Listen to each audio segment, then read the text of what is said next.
नमस्कार बच्चों। आज हम कक्षा 6 की पुस्तक बाल राम कथा के पाठ 2 वरदान के विषय में पढ़ेंगे। तो चलिए बच्चों, पाठ को समझने का प्रयास करते हैं और शुरू करते हैं अपने पाठ को। 2 वरदान। वरदान होता है ट्रू प्रोमिसेस। राजा दशरथ वृद्ध हो चले थे। वृद्ध का मतलब होता है बच्चों ओल्ड हो गए थे, इसीलिए वे राम का राज्याभिषेक करना चाहते थे, यानी कि राजा बनाना चाहते थे। किसको? राम को। उन्होंने राम को राजकाज में शामिल करना शुरू कर दिया।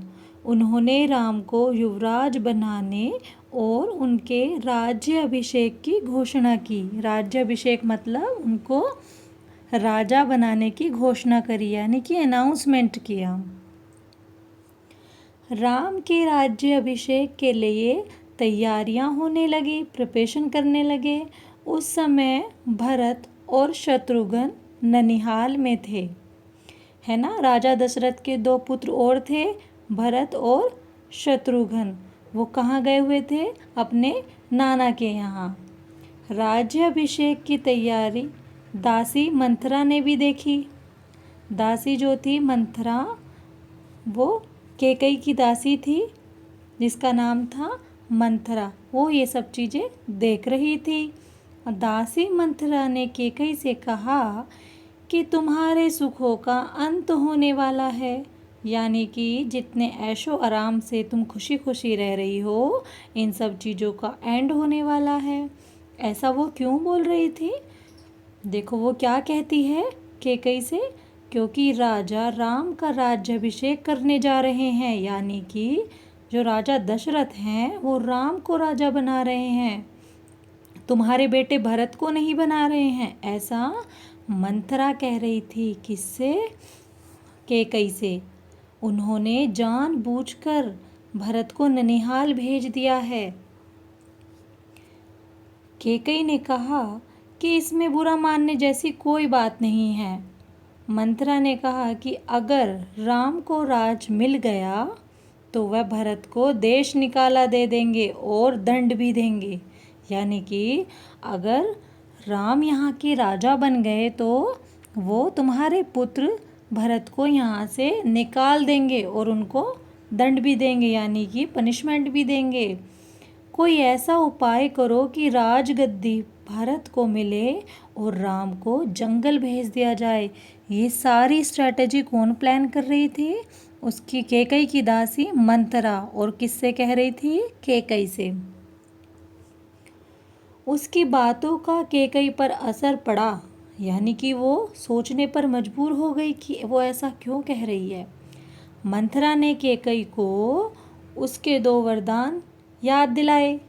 यानी किसने 2 वरदान याद दिलाए? मंथरा ने, उसकी दासी ने। किसको? कैकेयी को, जो राजा दशरथ ने कभी देने का वादा किया था। पहले उन्होंने राजा दशरथ की जान बचाई थी बहुत समय पहले। तब राजा दशरथ ने रानी कैकेयी को प्रॉमिस किया था कि समय आने पर जब तुम प्रॉमिस अपने वादा मांगोगी तो मैं वो वरदान तुम्हें दे दूंगा।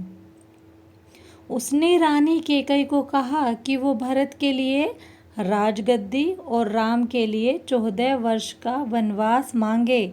देखो बच्चों, आपको यहाँ समझना है, पहला वरदान क्या मांगा उन्होंने? भरत के लिए राजगद्दी, है ना। पहला वरदान उन्होंने मांगा राजगद्दी और दूसरा मांगा 14 वर्ष का वनवास, यानी कि जंगल में भेजना। किसको?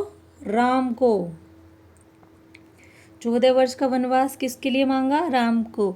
तो आपको ये चीज़ें याद रखनी है कि कैकेयी ने 2 वरदान किससे मांगे? राजा दशरथ से मांगे। कौन कौन से मांगे? पहला वरदान भरत को राजगद्दी, यानी कि वहाँ का राजा जो बनेगा वो भरत बनेगा। और दूसरा वरदान मांगा श्री राम को 14 वर्ष का वनवास। रानी कैकेयी कोप भवन में चली गई। कोप भवन होता है बच्चों जहाँ पर कोई आता जाता ना हो। दशरथ ने जब उन्हें कोप भवन में देखा तो वे बहुत खुद को रोक नहीं पाए। उन्होंने कैकेयी से उनके दुख का कारण पूछा। कैकेयी ने पहले उनसे उनके वचन पूरा करने का आश्वासन लिया। आश्वासन होता है, पहले उनसे कहा कि आपने जो 2 वचन देने का मुझे वादा किया था, आप पहले हाँ कीजिए कि आप मेरे वो 2 वचन पूरे करेंगे, तभी मैं आपको अपने दुख का कारण बताऊंगी। दशरथ ने हामी भर ली, यानी कि उसने हाँ बोल दिया। उसको नहीं पता था कि वो क्या मांगने वाली है। उन्होंने ऐसे ही बोल दिया कि तुम मांग लो जो तुम्हें मांगना है, लेकिन तुम अपने दुख की वजह मुझे बताओ कि तुम क्यों परेशान हो। कैकेयी ने उनसे भरत का राज्याभिषेक और राम के लिए 14 वर्ष का वनवास मांगा। राजा दशरथ भौचक्के रह गए। भौचक्के मतलब होता है एकदम से सरप्राइज रह जाना, क्योंकि उनको नहीं पता था कि रानी कैकेयी उनसे क्या मांगने वाली है। और वो सोचते थे ऐसा कैसे सोच सकती है कैकेयी, राम भी तो उनके पुत्र जैसे ही हैं, तो वो कैसे राम को 14 वर्ष तक वन में भेज सकती है। कैकेयी ने कहा कि अगर आप वरदान नहीं देंगे तो मैं विष पीकर अपनी जान दे दूंगी। विष का मतलब होता है बच्चों जहर पीना। जहर मतलब पॉइजन। पॉइजन को हिंदी में बोलते हैं जहर। मैं जहर पीकर अपनी जान दे दूंगी अगर आपने मेरे वरदान नहीं मांगे तो, और कलंक आपके माथे पर होगा, यानी कि सारा ब्लेम जो है आप पर आ जाएगा। वे मूर्छित होकर गिर पड़े। वो बहुत परेशान हुए बात सुनकर राजा दशरथ, और बेहोश होकर गिर पड़े। मूर्छित होना मतलब होता है बेहोश हो जाना, जब हमारी चेतना ना हो। राजा दशरथ ने कैकेयी को बहुत समझाया, परंतु वह टस से मस नहीं हुई। टस से मस होना होता है अपनी बात से बिल्कुल भी हटना नहीं। वो अपनी बात पर अड़िग रही। सारी रात इसी तरह बीत गई। आगे की कहानी हम अगले चैप्टर में पढ़ेंगे बच्चों।